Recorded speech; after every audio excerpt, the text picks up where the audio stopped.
Assalamualaikum warahmatullahi wabarakatuh. Perkenalkan, saya Intari Delviana, perwakilan dari kelompok 4 mahasiswi kebidanan Poltekkes Kemenkes Yogyakarta. Nah, sebelumnya saya akan memperkenalkan teman-teman saya. Yang pertama yaitu Nova Febriani, kemudian Astika Diana Sari, kemudian Intan Fitra Ati, kemudian Fitra Esti, Fahmi Adi Mukti, dan yang terakhir yaitu Evi Dwiningsih. Nah, video ini diajukan untuk memenuhi salah satu tugas Sistem Informasi Kesehatan yang bertemakan kehamilan. Nah, pada video ini akan dibahas mengenai periksa kehamilan, kemudian perawatan sehari-hari, gizi ibu hamil, tanda bahaya, serta persiapan persalinan. Nah, langsung saja ya.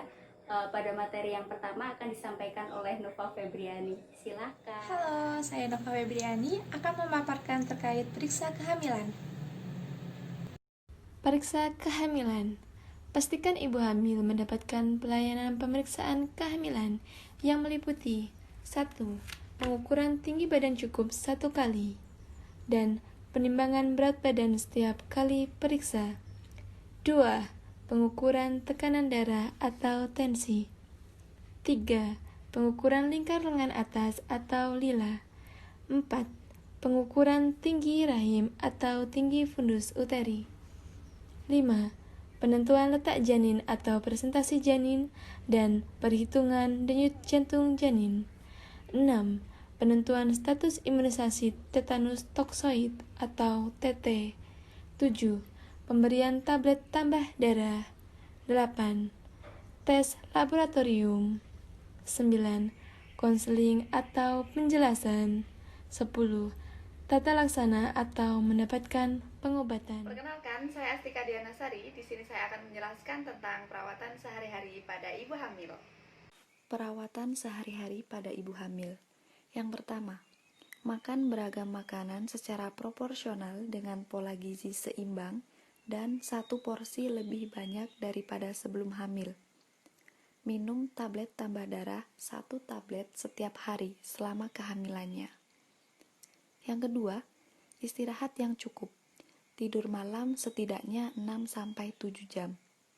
Siang hari, usahakan tidur atau berbaring terlentang 1-2 jam.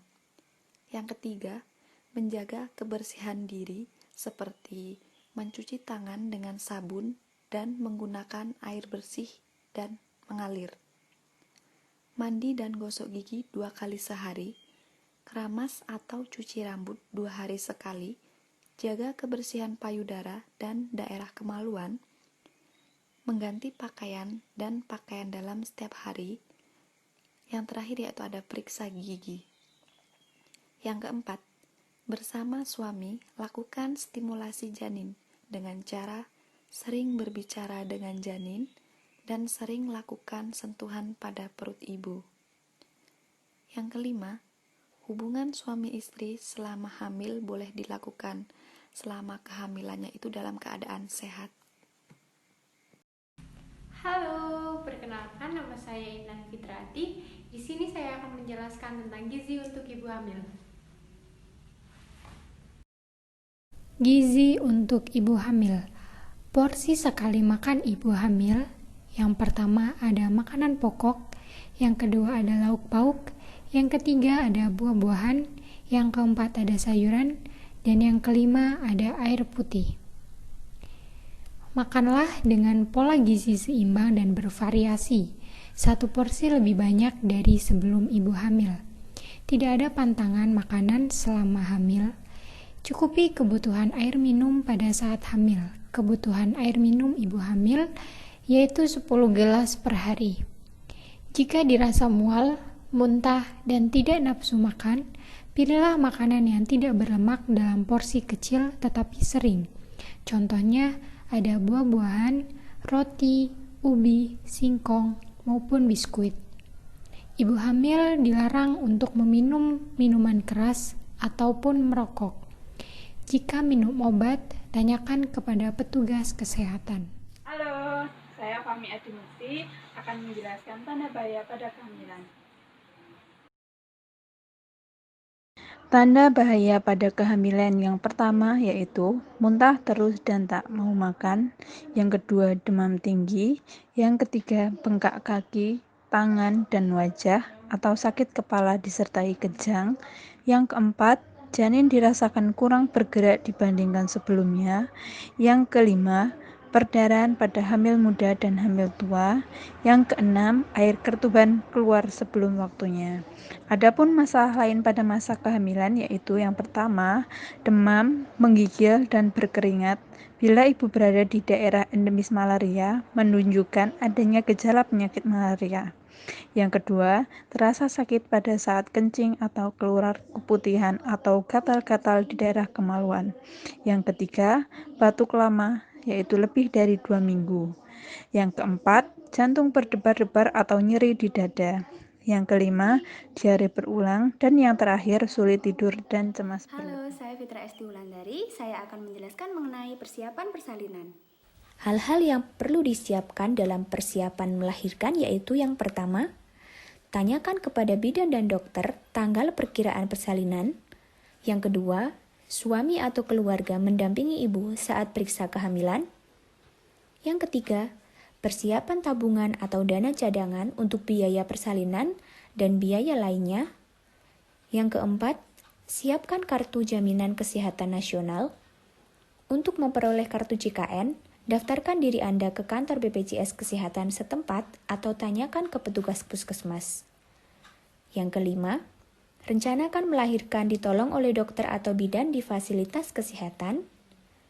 Yang keenam, siapkan KTP, kartu keluarga, dan keperluan lain untuk ibu dan bayi yang akan dilahirkan.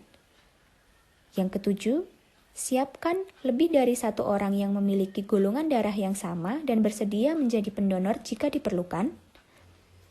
Yang kedelapan, suami, keluarga, dan masyarakat menyiapkan kendaraan jika sewaktu-waktu diperlukan.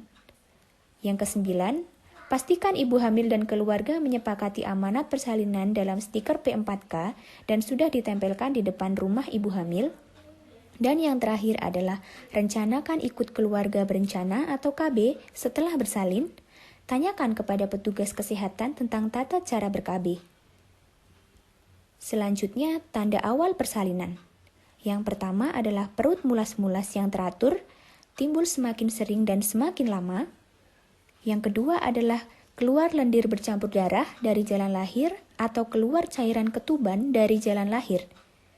Apabila muncul salah satu tanda di atas, segera bawa ibu hamil ke fasilitas kesehatan. Jadi kesimpulannya di sini yaitu ibu hamil harus memeriksakan kehamilannya rutin sesuai dengan anjuran petugas kesehatan, terus mengetahui perawatan sehari-hari, terus mengetahui gizi apa saja yang dibutuhkan selama hamil, mengetahui tanda bahaya kehamilan, serta mengetahui apa saja yang harus dipersiapkan untuk proses persalinan nanti. Seperti yang sudah dijelaskan. Sekian video dari kami, semoga bermanfaat. Wassalamualaikum warahmatullahi wabarakatuh.